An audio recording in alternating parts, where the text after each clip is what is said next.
سلام الله عليكم أعزائي تلاميذ سنة ثانية متوسط. أهلا وسهلا بكم معي من جديد. أعزائي زوار القناة الجدد، أهلا وسهلا بكم معي إخوتي في القناة. شرفتوني ونورتوني. ما تنسوش من فضلكم دعم القناة بالضغط على زر الاشتراك وكذلك تفعيل الجرس حتى يصلكم جديد الدروس وتعم الفائدة على الجميع بإذن الله. اليوم تابعوا معي صفحة رقم 126. Nous lisons pour comprendre l'histoire. يعني رايحين نقراو حتى نفهمو هاد القصة. Je lis le texte.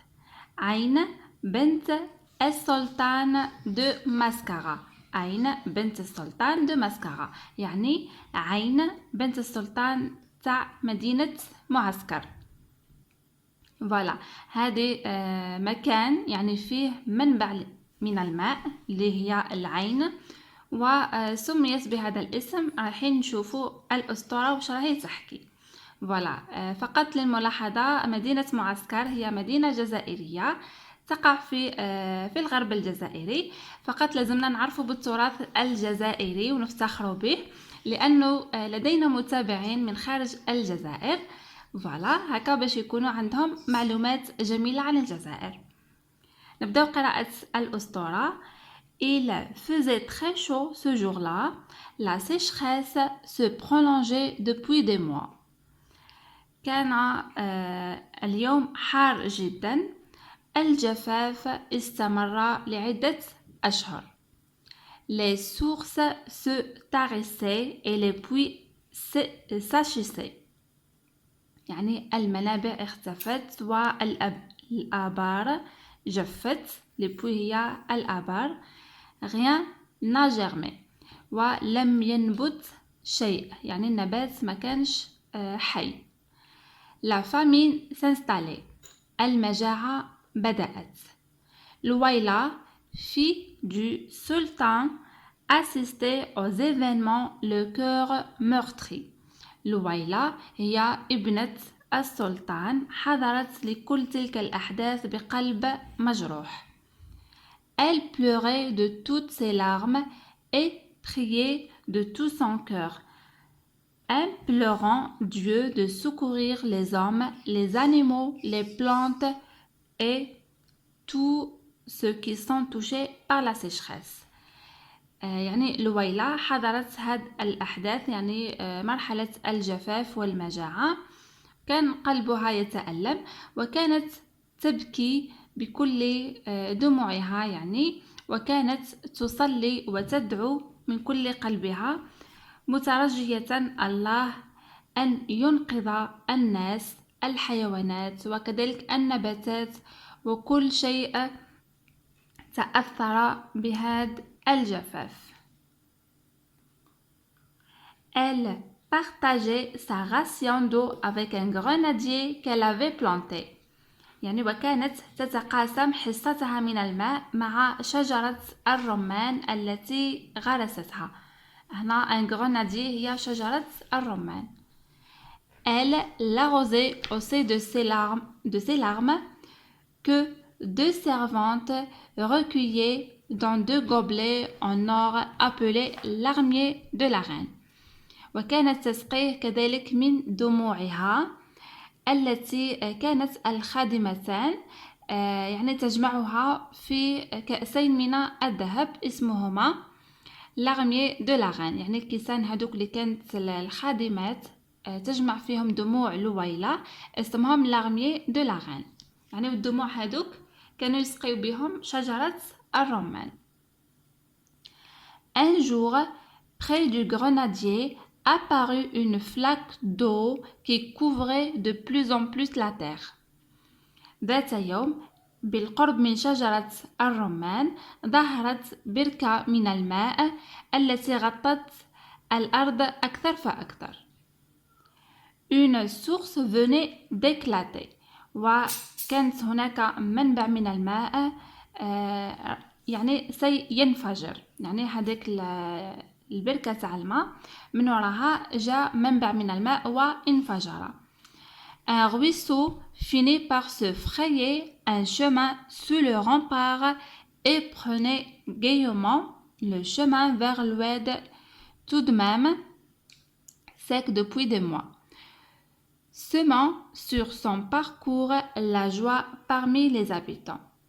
يعني بعد ما خرج هذاك الماء كان هناك يعني un ruisseau هو منبع من الماء بدأ يمشي أو أخذ طريقه تحت الجدار يعني تحت جدار القصر وأخذ طريقه بكل فرح نحو واد تودمام الذي كان جاف منذ أشهر وزارعا في طريقه الفرحة بين السكان يعني هذاك الماء كي مشى السكان كانوا فرحين به.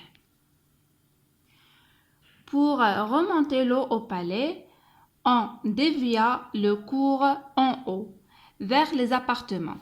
يعني وحتى يطلعوا الماء للقصر حولوا المسار نحو الأعلى يعني مسار هذاك الماء حولوه نحو الأعلى باتجاه السكنات. Les habitants situés en aval de la source furent privés de ce liquide vital. والسكان الذين كانوا يشاهدون المنبع حرموا من هذا السائل الحي يعني السكان ما عطاوهمش الماء. Puis c'est toute la source qui s'arrêta وبعد ذلك أو ثم المنبع توقف نهائيا. Louaïla reprit l'arrosage du grenadier avec ses larmes précieuses. Rien est là. لويلا يعني عودت تسقي أو رجعت تسقي شجرة الرمان بدموعها الثمينة ولكن لا شيء للأسف. Les sourciers, convaincus que l'eau se trouvait bien à sa place sous le grenadier, creusèrent mais ne trouvèrent rien. Alors le roi fit appel à un vieux savant. يعني les sourciers هما الناس المختصين في التنقيب عن المياه في المنابع يعني les sourciers كانوا مقتنعين أن الماء موجودة في مكانها تحت شجرة الرمان. حفروا ولكن لم يجدوا شيء. إذن الملك أحضر أو نادى على عالم كبير في السن. savant معناته رجل حكيم أو رجل عالم.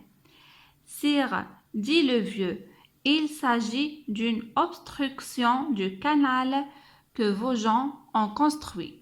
قال له يعني هذاك الرجل الكبير قال سيدي قال الشيخ هو يوجد يعني عائق في القناة يعني القناة تاع الماء كاين فيها عائق الذي بناه رجالك. يعني هنا نواصل. Il serait plus sage de confier les travaux à la dévouée Louaïla. Le roi avait compris, il livra les travaux à sa généreuse fille. وقال له سيكون من الحكمة أن نعطي الأشغال إلى المخلصة لويلة. يعني لويلة هي اللي راح تتولى حفر المنبع. الملك فهم وسلم الأشغال أو الأعمال إلى ابنته الكريمة. généreuse معناته إنسان كريم. Au premier coup de pioche porté au mur par Louaïla, l'eau sortit de terre dans un jet si puissant que les gardes du palais eurent droit d'une douche aussi inattendue que fraîche. يعني وفي الضربة الأولى بالفأس التي كانت تمسكها لويلة يعني لويلة حكمت الفأس وضربت الحائط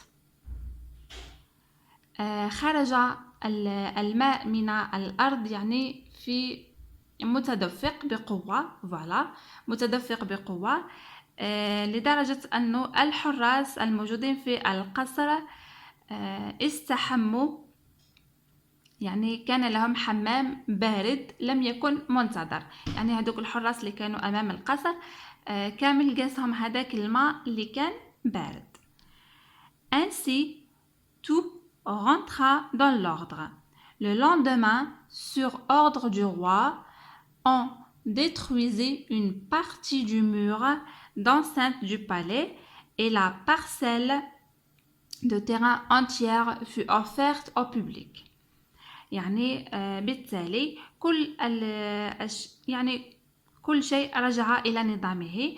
وفي الغد تحت أوامر الملك وحفر جزء من حائط القصر وقطعة الأرض الكاملة يعني اللي كان فيها هذاك المنبع أهداها للشعب.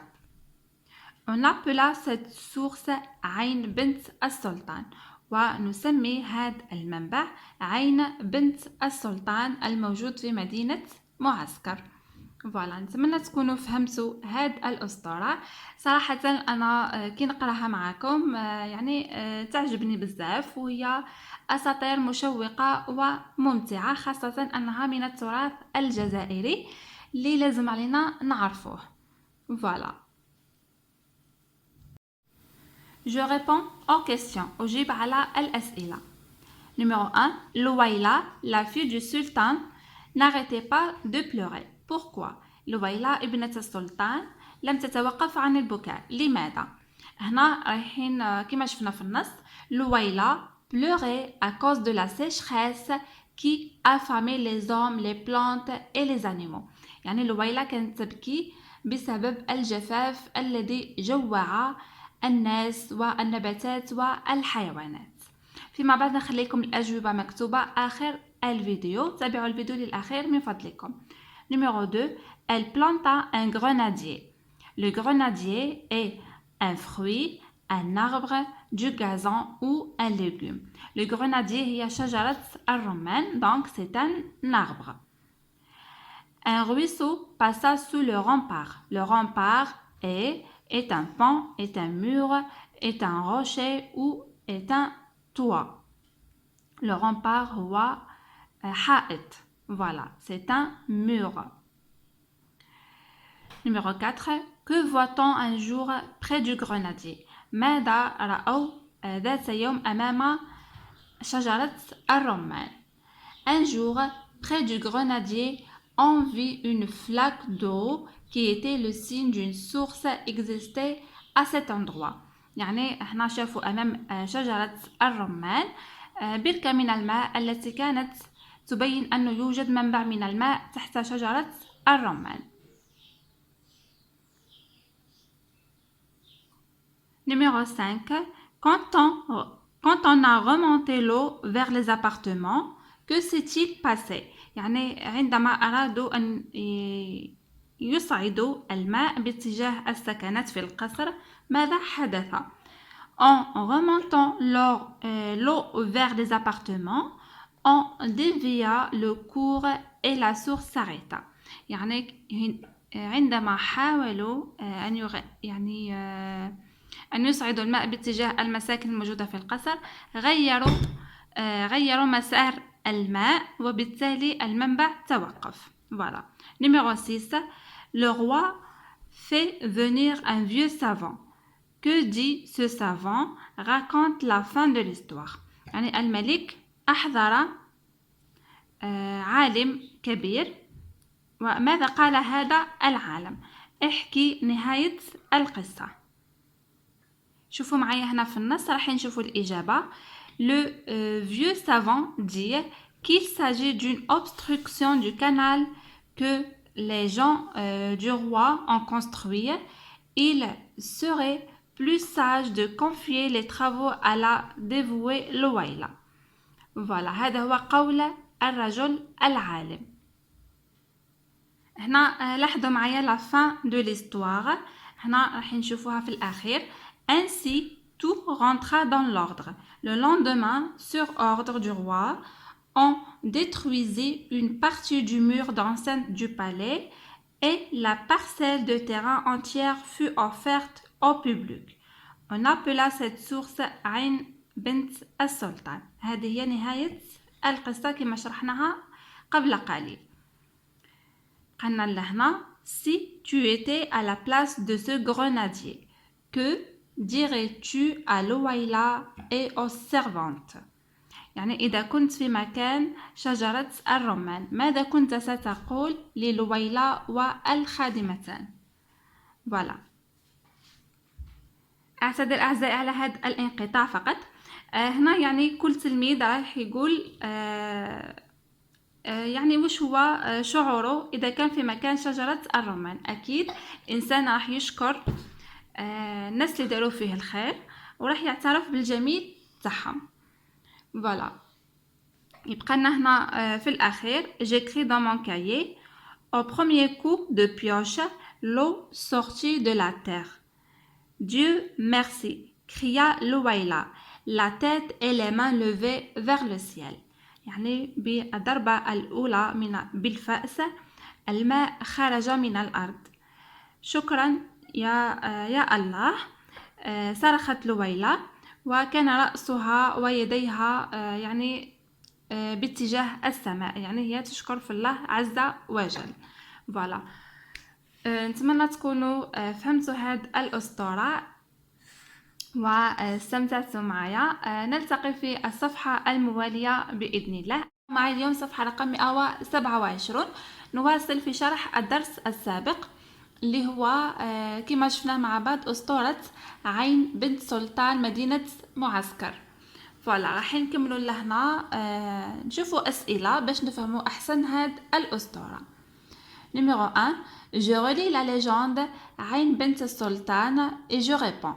يعني نعاودوا نقراو هاد الأسطورة، انتم عاودوا قراوها وحاولوا تجاوبوا على هاد الأسئلة.